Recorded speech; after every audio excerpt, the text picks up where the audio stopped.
Syllabus मला complete करायचा आहे, मला जायचं समोर आणि मला या गोष्टी करायच्यात. तर त्या पद्धतीने सर माझा अभ्यास सुरू होता. आणि दडपण येण्यासाठी सर फक्त हार्डली 5 मिनिट माझं माझ्या पार्टनर सोबत बोलणं व्हायचं, ते पण संध्याकाळी 5 वाजता, ज्यावेळेस मी त्यांना चहा पिण्यासाठी फोन करायचो. मला बेस्टच एवढ्या टाइम मध्ये द्यायचंय. नंतर माझं जन्म होणार नाही. ज्यावेळेस कट ऑफ आला, मग त्यावेळेस मी आईच बसलेलो होतो, मग लिस्ट चालली. मग थोडंसं वाईट वाटलं की कारण 1200-1500 मुलांमध्ये आपलं नाव, एक इंटरव्ह्यूला तरी आपण गेलो असतो, एक स्वतःमध्ये पण कॉन्फिडन्स की चला मी इंटरव्ह्यूला पहिल्याच वेळेस गेलो. पण म्हणजे आई म्हणली अपेक्षा घेऊ नको म्हणजे एवढे जास्त, कारण काही जरी झालं तरी बाकीच्या मुलांनी देखील तेवढाच अभ्यास केलेला आहे. मग त्यांनी तो पहिलाच प्रश्न विचारला होता मला, देवाऱ्यात कागद ठेवला होता सर, मी खाली लपून ठेवला होता देवाच्या खाली एका. मी म्हणलं हे 520 आपला आकडा, म्हणलं आता बघ बाबा हे 520 माझे आले पाहिजेत आता परीक्षेला जाताना. आम्ही पाऊस सुरू होता सर, हळूहळू मी समोर पळायलेलो, वडील माझ्या मागे पळायले. सदाशिव पेठने आम्ही पळला जवळपास 1-1.5 किलोमीटर. काय म्हणजे ते ह्याच्या आनंदामध्ये आनंद. बाकीचे विद्यार्थी एवढा अभ्यास करतात तर आपण कमी राहतं कामा नये, कारण तुमची कॉम्पिटिशन अख्ख्या महाराष्ट्रातल्या मुलांसोबत, टॉप टॅलेंट सोबत आहे. तुम्ही असं म्हणू शकत नाही की माझ्या पुरतं झालंय फक्त. तुम्हाला शेवटी त्यांच्याशीच फाईट करून तुम्हाला घ्यायचं आहे. माझा रिझल्ट लागल्यावर मला सांगायला आवडेल, ज्यावेळेस माझा पार्टनर आदिनाथने मला फोन केला, सर तुमची रँक फर्स्ट आली म्हणले. तर मी जवळच एक लायब्ररी आहे, मी तिथं पळत गेलो. का असं म्हणतात यशस्वी होण्यासाठी तुमची यशस्वी होण्याची जी इच्छा आहे ना, ती तुमच्या अपयशी होण्याच्या इच्छापेक्षा प्रबळ असली पाहिजे. आणि ही प्रबळ इच्छाशक्तीच तुम्हाला त्या यशाच्या शिखरावरती घेऊन जाते. आज आपल्या इन्स्पायर टॉक वरती मी स्वागत करणार आहे जे महाराष्ट्रामध्ये एमपीएससीतून राज्यसेवेसारख्या परीक्षेमध्ये पहिले आलेले आहेत, ते महेश अरविंद घाटुळे सर यांचं. महेशजी, खूप खूप स्वागत आहे तुमचं इन्स्पायर टॉक वरती. या इन्स्पायर टॉक वरती तुम्ही आलात आणि येणाऱ्या पिढ्यांसाठी इन्स्पायर करण्यासाठी तुम्ही तुमचा वेळ दिलेला आहे, त्याबद्दल मनस्वी धन्यवाद आणि खूप खूप स्वागत. महेश सर, मला विचारायला सुरुवातीलाच आवडेल की सर्वसाधारणपणे एमपीएससी हा जो मुद्दा आहे किंवा स्पर्धा परीक्षा करणं हा जो मुद्दा आहे, हा महाराष्ट्रातील युवकांचा सध्या जिव्हाळ्याचा विषय बनलेला आहे. किंवा एमपीएससी करायची आणि प्रशासकीय अधिकारी व्हायचं आणि आपल्या जीवनाला कलाटणी द्यायची असं त्यांच्या मनामध्ये प्रत्येकाचे येत आहे. तर हे तुमच्या मनामध्ये कधी आलं आणि एमपीएससी मधून आपल्याला काहीतरी मिळू शकतं आणि इतकं मोठं यश मिळू शकतं हे अपेक्षित होतं? सर्वप्रथम धन्यवाद सर, मला या पॉडकास्ट वरती बोलण्याची संधी दिली. आणि सर हे स्वप्न होत आहे माझ्यासाठी सर्व गोष्टी, विशेषतः एका ग्रामीण भागामधून येऊन इतक्यापर्यंत की जिथे की मी पहिल्या अटेम्प्टला मी इंटरव्ह्यूला देखील क्वालिफाय झालेलो नव्हतो आणि अक्षरशः आज महाराष्ट्रात प्रथम आलं. तर ही एक गोष्ट माझ्यासाठी महत्वाची देखील आहे, पण मला वाटतं की याच्यातून खूप जण मुलं इन्स्पायर देखील व्हावे ही एक माझी भावना आहे. माझं शिक्षण हे शासकीय आयुर्वेदिक महाविद्यालय नांदेड येथून माझं ग्रॅज्युएशन पूर्ण झालेलं आहे. आणि विशेषतः ज्यावेळेस कोरोनाची लाट आलेली होती त्यावेळेस माझं इंटर्नशिप पूर्ण झालेली होती. ते 1 वर्ष माझं 2020 यामध्येच गेलेलं होतं. त्यामुळे थोडं सोशल वर्क देखील केलं, गावातले पेशंट देखील पाहण्याचं कार्य केलं होतं. आणि मी माझा खऱ्या अर्थानं अभ्यास माझा हा मार्चच्या 2021 पासून सुरू झाला. मार्च 21 पासून सुरू झाला. अच्छा, आता तुम्ही BMS केलेला आहे, वैद्यकीय शाखेमधून तुमची पदवी आहे, बरोबर ना? मग आता त्या फील्डमध्ये अपॉर्च्युनिटीज आहेत किंवा तिकडे जावं किंवा स्पर्धा परीक्षा करावी, या दोन्हीपैकी तुमच्या मनात पण एक प्रश्न किंवा डायलेमा आला असेल किंवा आता काय करायला पाहिजे, त्या डायलेमावरती कशी मात केली आणि स्पर्धा परीक्षांची निवड कशी केली? सर द्विधा मनस्थिती खूप होती, कारण विशेषतः माझा जो डिग्रीचा परफॉर्मन्स होता तो खूप छान होता. अच्छा. आणि मला चांगले म्हणजे एकदम ज्या एका मेरिटच्या विद्यार्थ्याला मार्क येणं अपेक्षित असतं तसे आलेले होते. आणि मात्र त्याच्यावरती खूप विचार केलेला होता. मी PG साठी ट्राय करायचं होतं, मला पेडियाट्रिक किंवा गायनॅकसाठी लागलो असतो तर एक माझ्या क्षेत्रामध्ये मला चांगले कार्य करण्याची संधी देखील आणि मला ऍड ऑन पण करता आलं असतं. मात्र ज्यावेळेस या कोरोनाच्या एका काळाच्या फेजमध्ये, त्याच्यापूर्वीचा ज्यावेळेस मी ग्रामीण रुग्णालयाला वगैरे माझी इंटर्नशिप सुरू होती, त्यावेळेस खूप साऱ्या गोष्टी अनुभवत आल्या की मला माझ्या एक पेशंट सोबत जे डील करण्याची माझी कॅपॅसिटी आहे, परत एक आपण म्हणजे प्रॉब्लेम समजू शकतो, हेच आपण कुठेतरी चांगल्या पद्धतीने आणखीन इम्प्लिमेंट करू शकतो एक मोठ्या क्षेत्रामध्ये. म्हणून मी त्यावेळेस मी माझा एक क्षेत्र निवडलं. असं म्हणजे मला स्पर्धा परीक्षा द्यायची होती. मला लिटरली ह्या पॉडकास्टच्या माध्यमातून सांगायला आवडेल की असं माझं एम नव्हतं की मी MPSC द्यावं. मला एक अधिकारी होण्यासाठी काय लागतं तर फक्त अभ्यास लागतो. तो अभ्यास करण्याचा मी फक्त विचार केलेला होता. आणि ही सर्व माहिती मला पुण्यात आल्यावरच कळाली, ज्यावेळेस मी 2021ला पुण्यात आलेलो होतो सर. बरोबर. अरे, आणि खूप कमी कालावधीमध्ये एक चांगला टप्पा तुम्ही गाठला स्पर्धा परीक्षांमध्ये. कारण आपण बघतो की स्पर्धा परीक्षा करत असताना आत्ताचा प्रॉब्लेम जर आपण पाहिला तर तो असा आहे की अनिश्चितता खूप आहे. बरोबर. की म्हणजे आपण तयारी करतोय, तयारी किती दिवस करायची, किती अटेम्प्ट द्यायचे, किती वर्ष लागतील, याचा पण कुठेतरी गणित असलं पाहिजे. तुमचा काय असा प्लॅन होता की इतक्या अटेम्प्ट द्यायचे आणि इतकेच वर्ष द्यायचे? हो सर, मला तुम्हाला सांगायला आवडेल की मी फक्त सर 2 अटेम्प्टचा विचार केलेला होता. माझा पार्टनर यावेळेस आलेला आहे आदिनाथ करपे, त्याला देखील मी सांगितलेलं होतं ज्यावेळेस आमचा या मेन्स, आता ही दुसरी माझी होती त्यावेळेस, आदिनाथ म्हणलं या परीक्षेमध्ये निश्चितच जागा कमी आहेत, पण मला बेस्ट द्यायचं म्हणलं आणि मी पॅकअप करणार आहे म्हणलं आता हे झाल्यावर. कारण विशेषतः सर जो 3 वर्षाचा टाइम होता तो मी पीजीचा टाइम याच्यात इन्व्हेस्ट करायचं ठरवलं होतं. मी घरच्यांना कन्व्हिन्स केलेलं होतं की नाही, मी म्हणलं एवढाच टाइम घेईल फक्त, आणि कारण मला बेस्टच एवढ्या टाइम मध्ये द्यायचंय, नंतर माझ्याच्यानं होणार नाही. कारण एक अभ्यासामध्ये पण ज्यावेळेस मी डिग्रीचा अभ्यास केलेला होता त्यावेळेस कसं एक फेज असतो माणसाच्या आयुष्याच्या काळात की ज्यावेळेस तुम्ही अभ्यास पण करता त्यावेळेस तुम्ही त्या अभ्यासाच्या दरम्यान मध्ये तुम्ही चांगलं परफॉर्म करत असता, आणि परत ते फ्रस्ट्रेशन मध्ये बदलू नये. ज्यावेळेस तुम्हाला 1-2 अटेम्प्ट जातात त्यावेळेस तुम्ही तो अभ्यास करत असताना ते अभ्यास एकीकडे राहतो, पुन्हा फ्रस्ट्रेशन बिल्ड व्हायला सुरुवात होतं आणि तो स्वतःचा राग यायला सुरुवात होतो त्या व्यक्तीला. ही देखील गोष्ट होती. आता त्याच्यापासून मी वाचण्याचा प्रयत्न केलेला होता, आणि विशेषतः एक ऑन ट्रॅक वरती अभ्यास केल्यामुळे हे मला वाटतं शक्य पण झालं. आणि मी त्याबद्दल स्वतःला पण लकी समजतो की ती थॉट प्रोसेस माझी कशी चालली त्याबद्दल मी स्वतःला देखील एक म्हणेल की माझी थिंकिंग चांगली होती त्यावेळेस. आणि माझे पार्टनर देखील डॉक्टर सुनील गायकवाड, त्यांनी मला मार्गदर्शन केलेलं होतं या क्षेत्राबद्दल, त्यांचा देखील मी आभारी राहील. बरोबर आहे. म्हणजे तुम्हाला जे मिळतं ज्यावर तुमचा फोकस असतो, बरोबर ना, सहज तुम्हाला मिळतं, त्यामुळे फोकस अशा गोष्टीवरती करा की जे तुम्हाला पाहिजे आहे. बरोबर. इतकं असं म्हणजे सिम्पल आहे या गोष्टी, इतकं सिम्पल करायचं म्हणजे क्लिष्ट काहीच नाही याच्यामध्ये. आता मग तुम्ही आता बोलात की फ्रस्ट्रेशन किंवा किती वेळ लागेल आणि आपला बेस्ट देणं, या सगळ्या गोष्टी आहेत ना. आता स्पर्धा परीक्षा करणारे पुण्यासारख्या शहरामध्ये बरेच विद्यार्थी आहेत, आणि त्या विद्यार्थ्यांचे तुम्ही आजूबाजू तुम्ही निरीक्षण पण केलं असेल आल्या की बाबा हा इतक्या दिवसापासून इथं तयारी करतोय, याच्या एवढ्या मेन झालेत, याचे एवढे इंटरव्ह्यू झालेत, मग याचं दडपण आलतं कधी की काय? त्याला ठरवलं तर होतं की 2 अटेम्प्ट मध्ये काढायचंय? सर विशेष म्हणजे दडपण येणार नव्हतं, कारण मी एका रूम मध्येच मी अभ्यास केलेला आहे. बरं. माझे पार्टनर ज्यावेळेस लायब्ररीला जायचे, मग सकाळी रूम रिकामी व्हायची, मग मी एका साईडला माझी गादी टाकलेली राहत होती आणि माझं टेबल आणि माझी खुर्ची, तिथे माझा कंटिन्यू अभ्यास. मला संध्याकाळी आल्यावर पार्टनर सांगायचे की हे पुस्तक रेफर कर वगैरे, हे कर. तर कंटिन्यू 1 वर्ष अभ्यासच केला, दडपण वगैरे नव्हतं. मी वैयक्तिकरित्या सर मी आजूबाजूच्या मुलांसोबत एक प्रामाणिकपणे सांगायचं झालं तर मी सर कुणासोबतच रेस लावलेली नव्हती माझी की मला या व्यक्तीसारखं व्हायचंय किंवा या व्यक्तीला मला बीट करायचंय. इव्हन माझे रूम पार्टनर देखील, त्यांच्यासोबत देखील मी ऑनेस्ट होतो की मला यांना देखील बीट करायचं नाही. आपली जी फाईट असते सर ती पूर्व परीक्षेच्या त्या 200-400 मार्क्स सोबत आणि तुमची मेन्स सोबत 700 ते 800 मार्क्स सोबत, एवढीच सर माझ्या डोक्यात होतं की सिलेबस मला कम्प्लीट करायचा आहे, मला जायचं समोर आणि मला या गोष्टी करायच्यात. तर त्या पद्धतीने सर माझा अभ्यास सुरू होता. आणि दडपण येण्यासाठी सर फक्त हार्डली 5 मिनिट माझ्या पार्टनर सोबत बोलणं व्हायचं, ते पण संध्याकाळी 5 वाजता, ज्यावेळेस मी त्यांना चहा पिण्यासाठी फोन करायचो. मग त्यांनी आले की आम्ही चहा वगैरे घ्यायचा, मग त्यांनी त्यांच्या लायब्ररीला, मी माझ्या लायब्ररीला, म्हणजे माझी लायब्ररी माझी रूम, माझ्या रूम मध्ये. सर दडपणचा सर असा प्रश्न नव्हता सर. ते इंटरॅक्शनच तुम्ही जास्त कोणाशी नाही सर, माझं खरंच इंटरॅक्शन किंवा इथं खूप असं आलं नाही तर मित्रमंडळ तयार झाले वगैरे असं कधी घडलं नाही? माझा रिझल्ट लागल्यावर सर मला सांगायला आवडेल, ज्यावेळेस माझा पार्टनर आदिनाथने मला फोन केला, सर तुमची रँक फर्स्ट आली म्हणले. तर मी जवळच एक लायब्ररी आहे, मी तिथं पळत गेलो, कारण तिथं फक्त 2च मित्र होते माझे आणि आम्ही गेटच्या खाली थांबलो. पण बाकीच्या मुलांना वाटायला लागलं की काय कशाला बोलवलंय, असं हे डेलीच काहीतरी रुटीन असेल यांचं बोलवलं. तर कोणीतरी मला विचारलं सहज की काय झालं सर, काय बोलवायला लागलं? मी म्हणलं रिझल्ट आला, मी पहिला आलो म्हणलं. आणि मित्र आहेत का? नाही म्हणले, त्यांनी गावाकडे गेलेत. मग त्या दिवशी मग मी संध्याकाळी 10 वाजता मग मी आणि माझे वडील घरी गेलो. मग सर म्हणजे असं होतं की रिझल्ट लागला तशी वडील पडत होते? हो होते सर, होते. म्हणजे नाही सर, म्हणजे रिझल्ट लागेल की नाही संदिग्धता होती त्या दिवशी, 26 तारखेला, 26 सप्टेंबरला. मग आम्ही मुंबईवरून पुण्याला आलेलो होतो त्यावेळेस.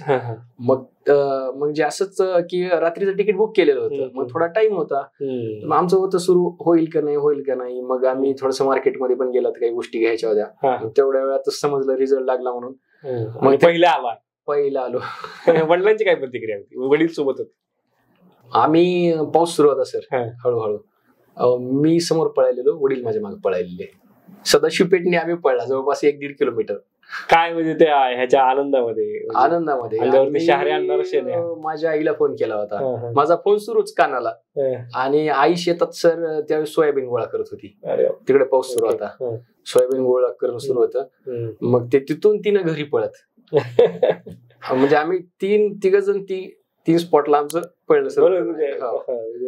ते आनंद व्यक्त करण्याचा तो एक म्हणजे कसा करायचा हा सुद्धा मुद्दा होता, किंवा हा एवढा मोठा आनंद आहे की महाराष्ट्रामधून पहिलं आलेलो आहोत. म्हणजे लक्षात घ्या की या आताच्या ह्या सगळ्या बोलण्यावरून एक गोष्ट लक्षात काय येते आपल्या, की बाबा स्पर्धा ही स्वतःशी असली पाहिजे, इतरांची नाही, तर तुम्ही पहिले येतात. हा एक आताच्या सगळ्या बोलण्याचा परिभाग दिसतोय मला. आता परत मला त्या प्रोसेसकडे यायचं आहे की तुम्ही 21 साली तुम्ही पुण्यामध्ये येताय, एका रूम मध्ये बंदिस्त होताय, आणि तिथून फक्त कमी तुमचा संपर्क राहतोय. तुम्ही त्यालाच तुमचं विश्व बनवताय, त्या रूमलाच. तिथं तुमचा टेबल, तुमची गादी, आणि मग तिथं सगळं तुमची पुस्तकं वगैरे, आणि तिथं तुम्ही त्या डेली रुटीनला लागताय. आता मग हे करत असताना, या प्रोसेसला समजून घेत असताना, पहिला अटेम्प्ट तुम्ही देता. ओके, पहिल्या अटेम्प्ट मध्ये काय होतं, तुम्ही प्रिलिम पास करता, बरोबर. प्रिलिम पास करता, मेन्स देता, बरोबर. मेन्स देत असताना काय अडचणी आल्या आणि कशा पद्धतीने त्या मेन्सला काय झालं? सर प्रिलिम्सला म्हणजे माझा तो 2022चा शेवटचा अटेम्प्ट राहील म्हणत होता MCQचा. एक मनावरती चर्चा सुरू झाली डिस्क्रिप्टिव्ह पॅटर्न 23 पासून. मग ते मनामध्ये दडपण होतं की आता हा शेवटचा अटेम्प्ट आहे, आणि अक्षरशः ते काही दिवसापासूनच एक चर्चा होती की जागा वाढणार आहेत यावेळेस. पहिली छोटी ऍड आलेली होती, ऍड ऑन होणार आहेत म्हणले होते. मग त्यावेळेस अभ्यास करत असताना एकच मनात होतं की काही पण केलं तरी आता ह्या मेन्सला जाणं भाग आहे, आता जायचंच. आपल्याला तयारीच अशी करायची की आपल्याला मेन्सला. तर प्रीचे सगळे पॉइंट गोळा केले, आणि ते सर्व पॉइंट्स गोळा करत असताना तर प्रीला सक्सेस आलं. मात्र मला थोडंसं मराठी इंग्लिशला म्हणजे ते खूप 10वीलाच झालेलं, आणि त्यानंतर एकदमच मला ते मराठी इंग्लिशचं ग्रामर मला थोडंसं समजलं नाही, आणि माझ्या GSचे सगळीकडे स्कोर चांगला आला. मात्र मराठी इंग्लिशला मला ऑब्जेक्टिव्हला जवळपास 48 मार्क आले, आणि रायटिंगला एक ठीकठाक म्हणावं लागतील, मला 51 मार्क आलेले होते. मात्र तोच कुठेतरी एक मार्क थोडे माझे 20-25 कमी झाले. नाहीतर एक मी पुढची संभावना नव्हती, कदाचित मी इंटरव्ह्यू मधून पण बाहेर पडलो असतो त्यावेळेस, ही पण गोष्ट होती. मात्र एक इंटरव्ह्यूला क्वालिफाय होण्यापुरते मार्क आले असते. मला NTC प्रवर्गामधून 475चा कट ऑफ होता, मला 466.75 मार्क आले होते. तर ते मान्य केलेलं होतं सर मी की नाही, आपला परफॉर्मन्स चांगला झालेला नाही. मी ते मान्य केलेलं होतं की नाही, यावेळेस आपला टाइम आलेला नाही म्हणलं. आणि आता ही जी चूक झाली म्हणलं, ते आता असं पण नाही की म्हणलं आता हे चूक धरून रडत बसायचं, आता हे चूक सुधारायलाच पाहिजे म्हणलं. ज्यावेळेस कट ऑफ आला, मग त्यावेळेस मी आईच बसलेलो होतो, मग लिस्ट चालली. मग थोडंसं वाईट वाटलं की कारण 1200-1500 मुलांमध्ये आपलं नाव, एक इंटरव्ह्यूला तरी आपण गेलो असतो, एक स्वतःमध्ये पण कॉन्फिडन्स की चला मी इंटरव्ह्यूला पहिल्याच वेळेस गेलो. पण म्हणली आई म्हणली अपेक्षा घेऊ नको म्हणली एवढ्या जास्त, कारण काही जरी झालं तरी बाकीच्या मुलांनी देखील तेवढाच अभ्यास केलेला आहे, आणि वास्तव आहे त्या मुलांनी देखील तेवढेच डेडिकेशन आहे. आपले थोडे कमी पडले, एवढी गोष्ट मान्य नाही म्हणलं, आई बरोबर आहे म्हणलं, मान्य आहे, हे 2 मिनिटासाठी वाईट वाटत नाही म्हणलं. कारण वैयक्तिकरित्या तुम्ही जोपर्यंत त्या लेवलचं करणार आहे तोपर्यंत दुसऱ्यांचे पण कष्ट तुम्हाला समजणार नाहीत. मग एक पेपर घेतला सर संध्याकाळी, पेपरवरती सगळे पॉईंट लिहून काढले, कुठं कुठं माझं हे राहिलं. बरं, मग त्या पद्धतीने सर मग पुन्हा तो पेपर आताही तुमच्यासोबत असेल कधी किंवा काय आपली चुका झाल्यात आणि कशामध्ये ठेवत होतो सर तो, पण आता नाही. म्हणजे त्यातून कळालं किंवा आपले स्ट्रॉंग पॉईंट काय आहेत, आपले वीक पॉईंट काय आहेत, बरोबर ना.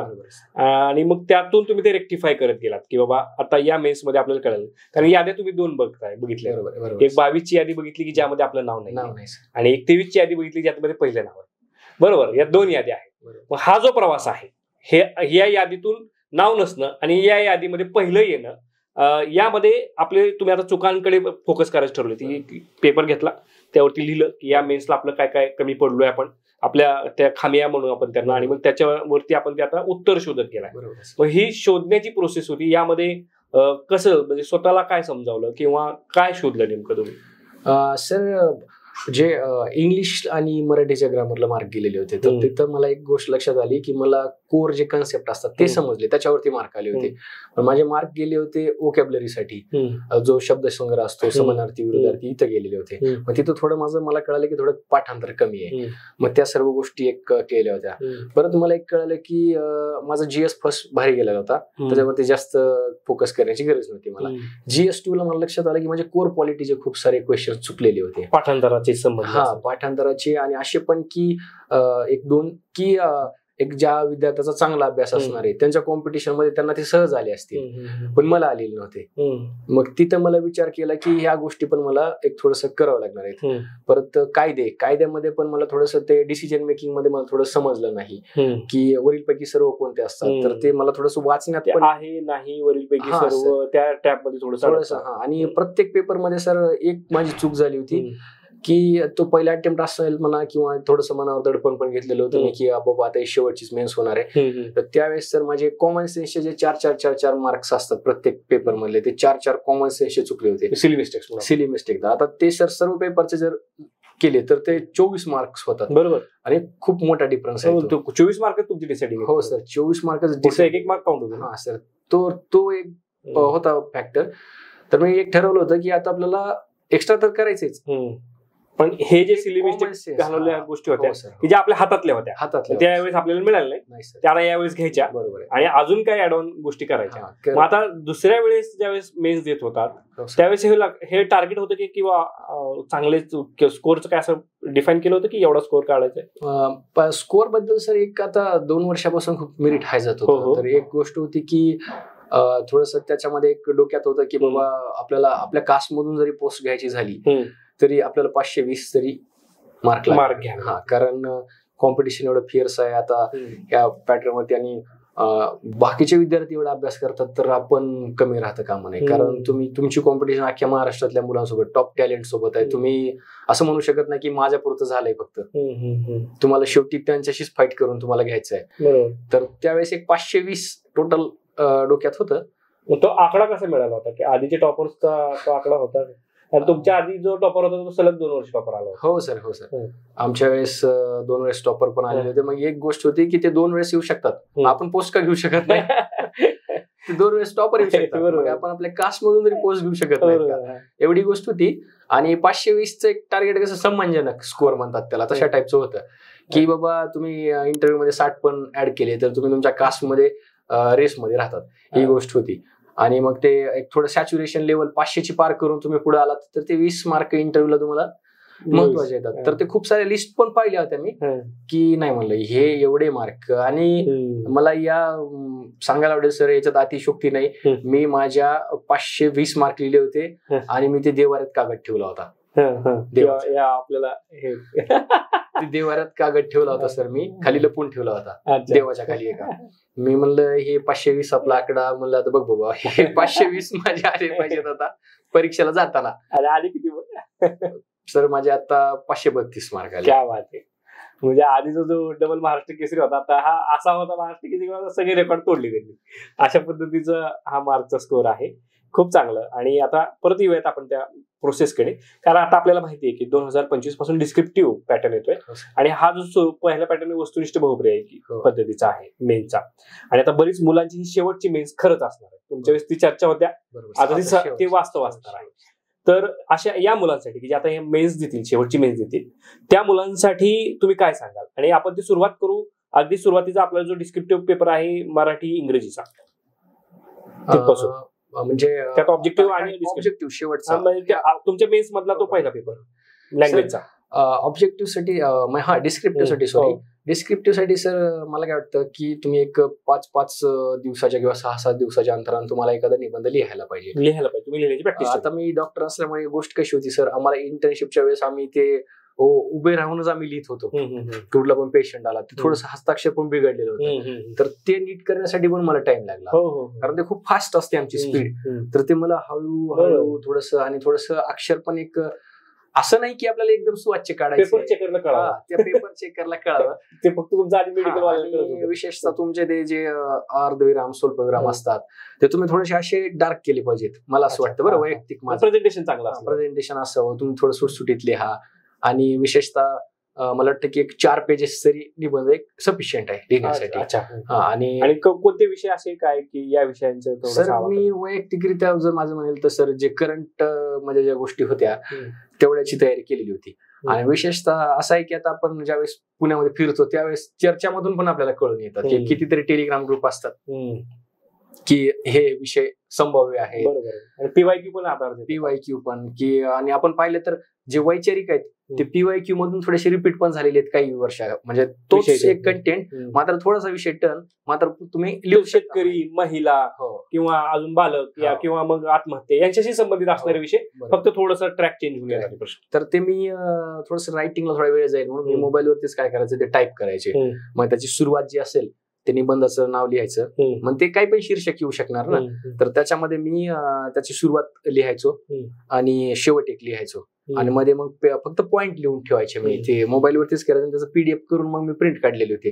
अशा मी 20-25 याची तयारी केलेली होती.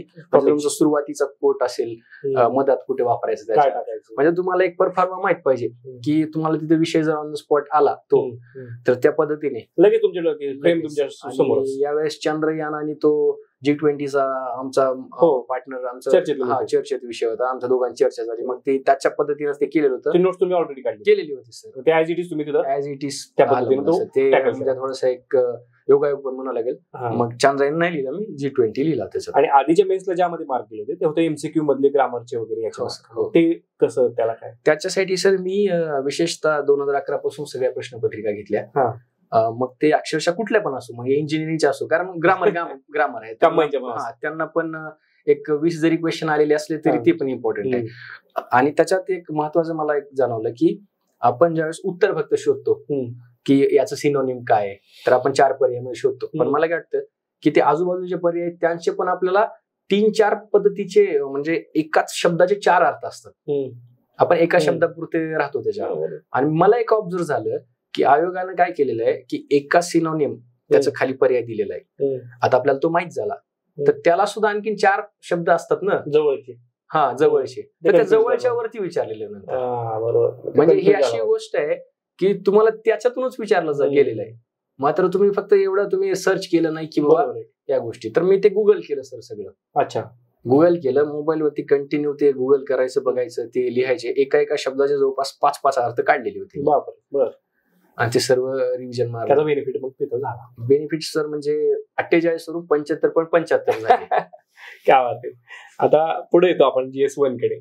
GS1 तुम्ही मागाशी चर्चा करताना म्हणाला की मला इतिहास भूगोल हा 10वीला तुम्हाला 91% होते आणि तिथं इतिहास भूगोलाला तुमचे मार्क जात नव्हते. बरोबर.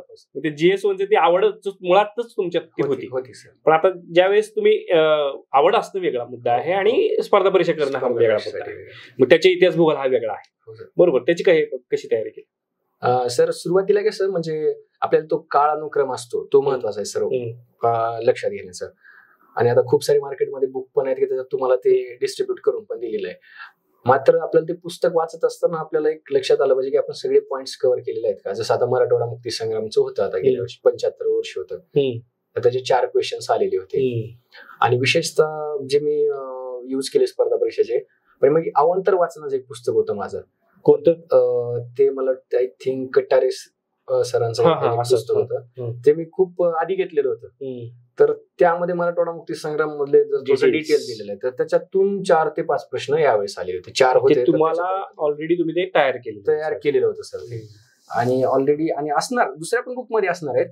मात्र ते मला जे क्लिक झालं ते तिथून झालं. बरोबर. ते सुरुवातीला तिथून सोर्स. कारण इकडे थोडीशी तो ट्रक माहिती होती आणि तिकडे थोडंसं डीप होतं. मग ते कसं ते गोष्टीच्या स्वरूपात आपण वाचलं की बरं वाटतं. बरोबर. आणि प्रिलिमचा प्रश्न समजा मराठवाडा मुक्ती संग्रामावरचा प्रिलिमचा प्रश्न आणि मेनचा प्रश्न याच्यामध्ये काय फरक असतो?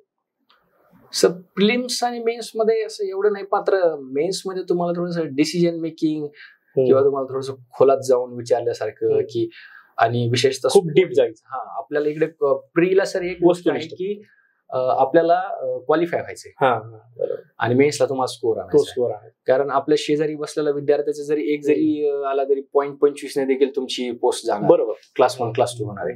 तर मला वाटतं की ते क्वेश्चन तेच आहेत. मात्र तुमची डिसिजन मेकिंग पॉवर पण थोडीशी स्ट्रॉंग राहायला पाहिजे. आणि ती तार्किक क्षमता, डिसिजन मेकिंग पॉवर, हे कसं बनतं बरं? हे सगळं सांगताय तुम्ही, पण मी बनवायचं कसं, याला बिल्ड कसं करायचं? बनवण्यासाठी सर वैयक्तिकरित्या मी सांगेल सर 99% तर तुम्हाला कष्टच लागणार आहे. बरं. त्याच्या पलीकडे नाही सर. आणि प्रत्येकाचं लक असतं, पण आपण म्हणू की 400 म्हणजे मला पहिल्या आन्सर कीला 469 आलेले होते मार्क. पण ते काउंटिंग मध्ये माझं थोडीस मिस्टेक झाली. मी 474 धरायचो त्याला, हे रायटिंगचं सोडून. ज्यावेळेस दुसरी आन्सर की आली त्यावेळेस आता मग त्याला मी लक समजेल की ते उत्तर बदलून आले, माझे 474 झाला स्कोर. 5 वाढले मार्क. आणि मला आता जर पाहिलं तर मी 5 मार्कच माझे एक्स्ट्रा आहेत सेकंड कॅन्डिडेट पेक्षा. तर मला काय वाटतं माहितीये का, ते थोडं लक पण तुम्हाला पाहिजे. आणि गेल्या वर्षी असं होतं की अरे हे येईल माझं, ते पण चुकलं. बरोबर. पण ते एक कष्टाचाच भाग होता तो. तुमचा अभ्यास कमी, प्रामाणिक अभ्यास कमी पडला होता. आणि ते लक वगैरे हा मुद्दा पहिला दुसरा येणे हा आहे, पण जे प्रॉपर मार्क आहेत ते तुमच्या कष्टाचे. हा सर, करेक्ट आहे ना. मग आता हे इतिहास भूगोलाच्या बाबतीमध्ये तुम्ही अशा पद्धतीनं पेपर 1 जो होता तो पहिला स्टॉक होता आणि तिथं चांगला स्कोर पण तुम्ही घेतला. पेपर 2 जो होता पॉलिटीसाठी, आणि पॉलिटीसाठी तुमचा जो आधीच्या मेसचा अनुभव थोडासा हा होता की सिली मिस्टेक झाली आणि पाठांतर कमी पडलं, ते कसं रेक्टिफाय केलं? मी सर कोर पॉलिटी मध्ये त्याच्यात मार्क केले होते. म्हणजे कायद्या वगैरे त्यासाठी मला आले होते चांगल्या पद्धतीने. मात्र कोर पॉलिटी मध्ये मार्क गेले माझे त्याच्यात. तर मी एक लक्षात घेतलं की ज्यावेळेस मी अभ्यास करेल त्यावेळेस एक संकल्पना जी महत्वाची आहे की तिथं राष्ट्रपती असेल तर राज्यपाल आहे, तिथं नाही, किंवा अशा गोष्टी. आणि विशेषतः तो इलिमिनेशन एक मेथड एक थोडी वापरायला म्हणलं. पहिल्यांदा मी काय करत होतो की क्वेश्चन आला आहे किंवा नाही, त्याला गोल मारलं मी. म्हणजे आपल्याला डोक्यात राहावं की आहे किंवा नाही विचारले. बऱ्याचदा असं होतं की आपल्याला ते क्वेश्चन आलेला असतो, मात्र आपल्या सिली मिस्टेक आपण नीट वाचत पण नाही, गडबड असते. तर अशा 4 सिली मिस्टेक गेल्या वर्षी माझ्या पेपर मध्ये झाल्या होत्या. आता यावेळेस मला चान्स नव्हता की एक पण होऊ द्यायची नव्हती मला, आणि होत पण नाही. तुम्ही जर तेवढे कॉन्शियस असलात त्या मोमेंटला तर होत नाही सर ते. मग त्या पद्धतीने. आणि जे कोर पॉलिटीज होतं त्याच्यातले जे क्वेश्चन होते ते मी दररोज ज्यावेळेस मी कायदा वगैरे पण करायचो त्यावेळेस मी दररोज 2-2 चॅप्टर घेत होतो. म्हणजे कायदा तर करायचंच आपल्याला, पण यांचे 2 चॅप्टर देखील आपण घेतले पाहिजेत. बरोबर. कारण काय होतं की ते आपली फ्रेश मेमरी राहते. आणि आपण कायद्याच्या वेळेस पाठ करतो त्यावेळेस माझा वैयक्तिक अनुभव आहे की आपण खूप जास्त त्याचा रिकॉल करत असतो कायदे. आणि आपल्याला वाटतं की तिथे पैकीच्या पैकी येतात मार्क, पण गोष्ट अशी आहे की आपल्या इकडचे थोडेसे दुर्लक्ष होऊन जातं आपल्या त्या कोर पॉलिटी. आणि त्यावेळेस आपल्याला असं वाटतं की अरे हे मला येत होतं राव आणि मी केलेलं होतं, पण आणि सोपं असतं सर, ते सोपं असतं. बरोबर. ती कन्सेप्च्युअल क्लॅरिटी आली की तुमचं ते त्याचे मार्क येणारच आहे. बरोबर. पॉलिटीच्या बाबतीमध्ये तुम्ही अशा पद्धतीने त्या तयारीचा भाग तो राहिला. आता तुमचा थोडंसं भीती वाटणारा विषय होता इकॉनॉमिक्स. बरोबर. आता त्यात कशी तयारी करतो? प्रीची आणि मेनची दोन्ही सांगा सर. प्री साठी मी ओरिएंटेड बाजारातून पुस्तक बेस्ट जे असतील ते केलेले होते. आणि सर मला मेन्सला मी वैयक्तिकरित्या जे वापरलं ते मी BA चे देखील पाहिले होते पुस्तक, यशवंतराव चव्हाण मुक्त विद्यापीठाचे. बरं. आणि त्यानंतर मी मेन्सचे म्हणजे MA चे देखील पाहिलेले, मराठी मीडियम मधूनच. आणि मी त्याच्यामधून माझ्या वैयक्तिकरित्या मला जेवढ्या मला आकलन होईल तशा मी नोट्स काढलेल्या होत्या. याच्या आधीचे पेपर्स पाहिले तर ते मुद्राचं कार्य वगैरे ते त्या गोष्टी जे होत्या ते जशाला तसं तिकडून ते कंटेंट आलेलं मला जाणवला. तर मग त्या गोष्टी मी ते थोड्याशा पाहिल्या होत्या. आणि एक क्लिअरिटी पण की बाबा एक तुम्हाला समज पण विकसित होते. आता कसं म्हणजे आपल्याला मार्केटमध्ये पण पुस्तक बेस्ट आहे, मात्र कसं होतं की तिथे आपल्याला काही, आता मला सर माझा वैयक्तिक प्रॉब्लेम कसा आहे की मला ते कन्सेप्ट समजला पाहिजे वाटते मला, मग मी त्याच्यावरती जास्त कार्य केलं सर. सायन्स टेक्नॉलॉजीसाठी देखील जे बायोटेक्नॉलॉजी तिथून पुस्तक आहेत ते वाचले होते. पण तरी पण मला थोडंसं सायन्स टेक्नॉलॉजीसाठी मला वाटलं की बोर्ड मधून देखील क्वेश्चन आलेले आहेत, NCERT मधून देखील येतात, तर आपल्याला सगळं वाचलेलं होतं. सगळं वाचलेलं होतं सर. आता हे म्हणजे पेपर 1 बद्दल बोललो, 2 बद्दल बोललो, डायरेक्ट 4 बद्दल बोललो. आता एक दुखरी नस आहे पहिल्यापासूनची, ज्या वेळेस पासून ऑब्जेक्टिव्ह पॅटर्न आलाय त्यावेळेस पासूनची पेपर 3. बरोबर ना. तर मग त्याबद्दल कसं तयारी? पेपर 3 साठी सर सर्वांच्या स्कोरिंगचा विषय आहे पेपर 3. फक्त तिथं चुकतं की डिसिजन मेकिंग पाहिजे आपल्याला थोडस, एक कन्सेप्ट आणि डिसिजन मेकिंग. आता कन्सेप्टचं बोलायला सर ज्या युनायटेड नेशन्स वगैरे ज्या पार्ट आहेत तर त्याच्यामध्ये आपल्याला बरेच असं होतं की आपल्याला ते आपण पुस्तक मार्केटमधून घेतो, एडिशन बरोबर असतं आपलं, मात्र ज्यावेळेस आपण ते वाचत आहेत त्यावेळेस काहीतरी गोष्ट बदललेली असते किंवा त्याचा अध्यक्ष वगैरे बदललेला असतो, अपडेशन झालेलं.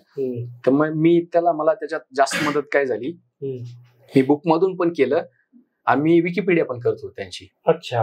आणि मला असं जाणवलं जसं की इंटरनॅशनल लेबर ऑर्गनायझेशन, मला मी ज्यावेळेस 2022 अटेम्प्ट दिला, जी बुकमध्ये गोष्ट नव्हती की त्यांच्या, मला वाटतं की गव्हर्निंग काउन्सिलची बैठक कधी होते म्हणजे सांगितले, वर्षातून 2 वेळेस होते का 3 वेळेस, ते बुकमध्ये नव्हतं. बरोबर. तर ते विकिपीडियामध्ये होतं. अच्छा.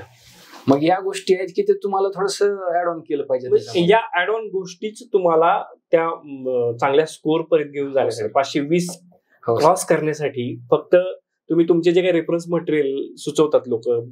आता या व्हिडिओला पण बऱ्याच कमेंट पडतील, सर तुम्ही बुकलिस्ट का नाही सांगितली. पण बुकलिस्टच्या पुढच्या गोष्टी तरी या. बुकलिस्ट आता सध्या जगजाहीर आहे, सगळ्यांना माहिती आहे काय वाचायचे काय नाही, पण ऍड ऑन गोष्टी काय आहेत ते सर आता आपल्याला महेश सर सांगतायत.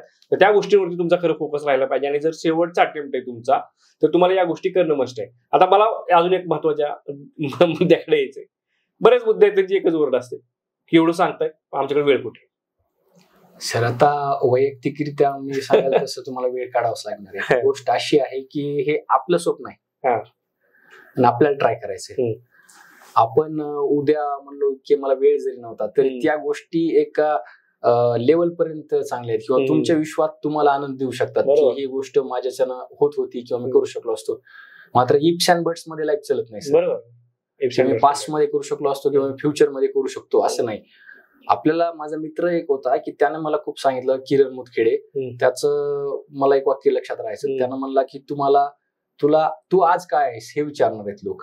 तर मला एक वाटतं की आजचा जो टाइम आहे त्याला तुम्ही इच अँड एव्हरी सेकंड तुम्ही त्यासाठी द्या वैयक्तिकरित्या. असं वाटू देऊ नका की ज्यावेळेस तुम्ही पेपर देतात की माझं, किंवा पेपरच्या हॉलमध्ये जात असताना असं वाटू देऊ नका की माझं काहीतरी राहिलंय. कॉन्फिडंट गेलं पाहिजे. मला तिथपर्यंत जाईपर्यंत अपूर्णतेची भावना असते. अपूर्णतेची भावनाच राहू देऊ नका मनात.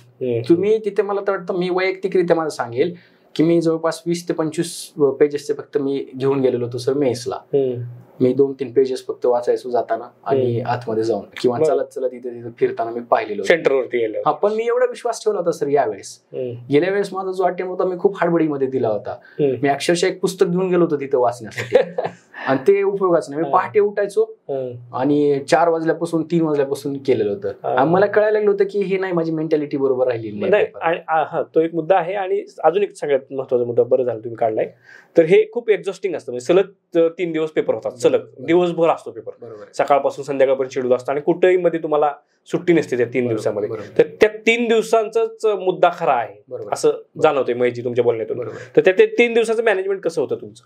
मी सर वैयक्तिकरित्या सांगेल की मी वोकॅब्युलरी ज्यावेळेस आम्ही बसने गेलो होतो छत्रपती संभाजीनगरला, माझा नंबर होता सेंटरला, तर मी ज्यावेळेस जात होतो, वोकॅब्युलरी असा पार्ट आहे की त्यावेळेस तुम्हाला तो एक्झॅक्टली लगेच समजून जातो की हा ह्याचं उत्तर आहे, याचं उत्तर आहे, आणि तुम्हाला खूप फास्ट सोडवावं लागणार आहे विदिन फ्रॅक्शन ऑफ सेकंड, कारण तुम्हाला पॅसेज पण सोडवायचं आहे.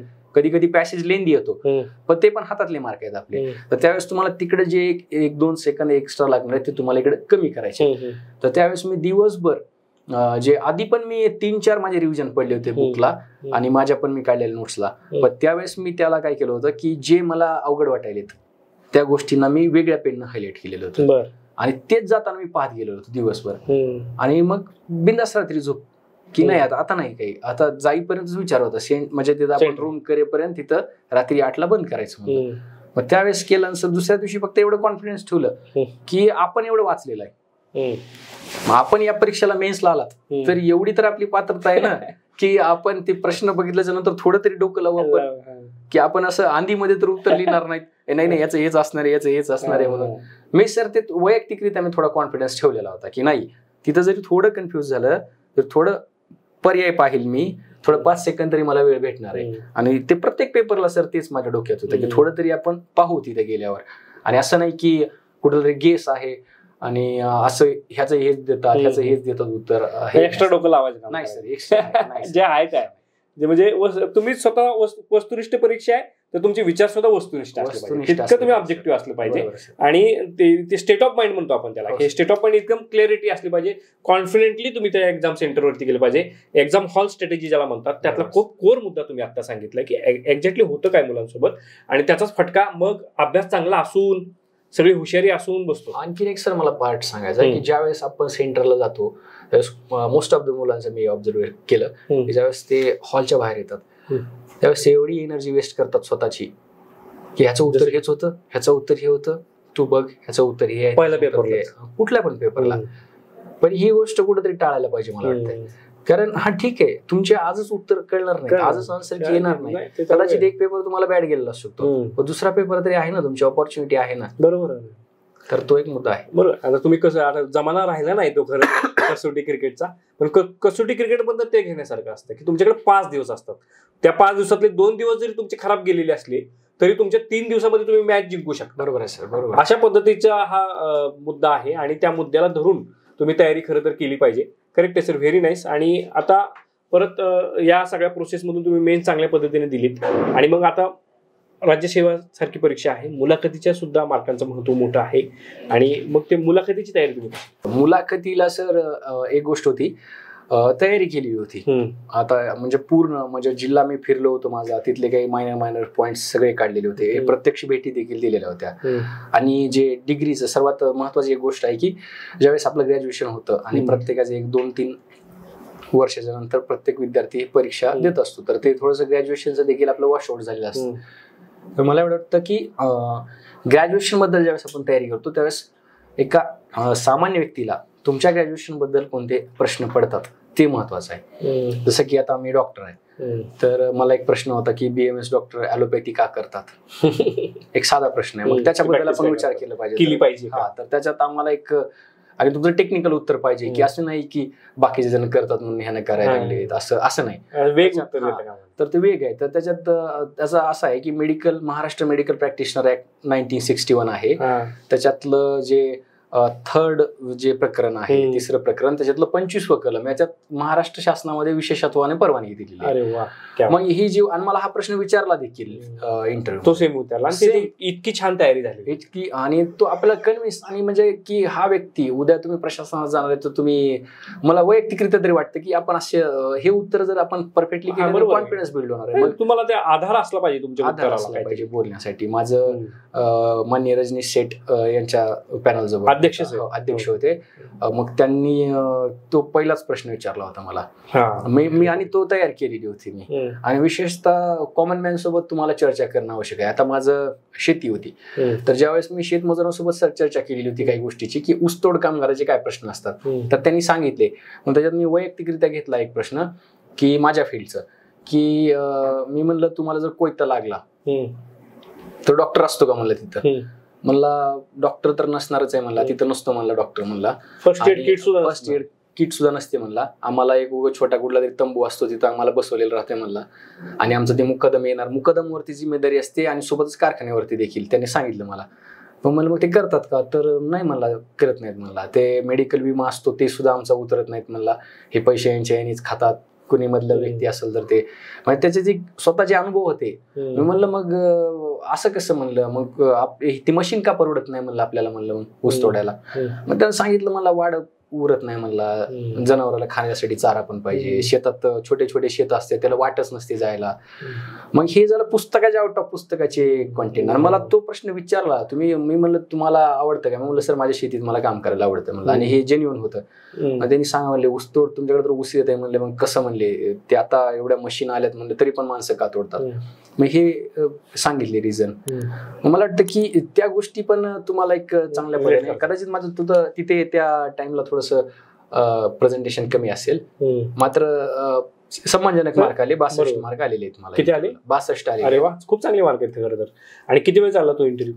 सर माझा 15 ते 16 मिनिट चाललेला होता इंटरव्ह्यू. आता हे तर होतं की पहिल्यांदा तुम्ही इंटरव्ह्यू देताय, आयोगाचा पहिला इंटरव्ह्यू आहे, आणि मग आता त्या काय त्यावेळेस पण दडपण घेतलं का नव्हतं काय? सर दडपण नव्हतं सर, मी प्रामाणिकपणे स्कोअर कळलेला होता. नाही सर तसं दडपण नव्हतं. मी एवढाच विचार केला होता की आपल्याला जायचंय, कुठले पण पॅनल मेंबर तुमची योग्यता तपासणार, बरोबर आहे. आणि असा नाही व्यक्ती की कदाचित त्यांना तो कॅन्डिडेट आलेलाच नसेल की त्यांना त्यांनी मार्क दिलेले नसतील. आणि खूप जणांचं असं म्हणणं आलं की ज्या पॅनलनी कमी मार्क दिले तेच हायेस्ट पण देतात. फक्त असा व्यक्ती पाहिजे त्यांना की तो त्या क्षमतेचा असला पाहिजे. तर मी हा विचार नव्हता केला सर. मला टोकन दिलं त्यांनी, आणि ज्यावेळेस गेलो पाहिलं, विचारलं पण नव्हतं की इथे कोण बसलेला आहे. मी गेलो डायरेक्ट, ते गुड आफ्टरनून सुरू झालं म्हणायचं. आपली योग्यता सिद्ध करण्याचा मुद्दा आहे. हो सर. आणि मग ते तुम्ही केलं सुद्धा. आणि सर्वसाधारणपणे त्या इंटरव्ह्यू दिल्यानंतर बाहेर तुम्ही आला असाल, त्यावेळेस पण कळलं होतं की आता पहिले येऊ शकतो? नाही सर, पहिलं येण्याचं नव्हतं, यावेळेस क्लोज कॉम्पिटिशन होतं. निर्विवाद असं पहिले मार्क कोणाशी असे म्हणजे नव्हते, असं व्हायरल नव्हतं. आणि पण एक वाटत होतं की नाही, एक असू शकते कुठेतरी चान्स आपला, पण एवढं होतं फक्त डोक्यामध्ये. आणि जास्त नव्हता विचार केला सर. मी वडील म्हणले कसा गेला, म्हणजे चांगला गेला. म्हणजे मला एक वैयक्तिकरित्या काय आनंद झाला होता की मी जेवढी तयारी केली तेवढं मला विचारलं. असं नाही की मी तिथे कन्फ्युज झालो, मला सॉरी सर म्हणण्याची वेळ आली. मी वैयक्तिकरित्या जेवढ्या गोष्टी मी केल्या होत्या तेवढं विचारलं. मग आता म्हणलं ते त्या मान्य पॅनल मेंबरचा त्यांचा प्रश्न आहे की त्यांनी मला किती देतील, की मी किती कन्व्हिन्स करू शकलो. मात्र सर असं दडपण नव्हतं मनामध्ये. ह्या म्हणजे ओव्हरऑल प्रोसेस मध्येच दडपण घेतलं नाही सर. बरोबर, करेक्ट आहे. हे दडपण न घेणं हेच मुद्दा सगळ्यात महत्वाचा आहे. म्हणजे कोणताही परीक्षेत टप्पा, पूर्व, मुख्य, मुलाखत, कुठल्याही टप्प्यावरती तुम्ही फ्री माइंडनी, स्टेट ऑफ माइंडनी, कॉन्फिडेंटली सामोरं जाणं, बरोबर, हाच मुद्दा आहे. म्हणजे आता एवढ्या सगळ्या पॉडकास्टमध्ये सरांनी खूप चांगले इन्साइट आपल्या सर्वांसाठी दिल्यात. परत एकदा मला तुम्हाला एक विनंती करायची आहे जाता जाता, की आता ही शेवटची जी राज्य सेवा देणारी ऑब्जेक्टिव्ह पॅटर्न मधली त्या मुलांसाठी तुम्ही काय सांगाल?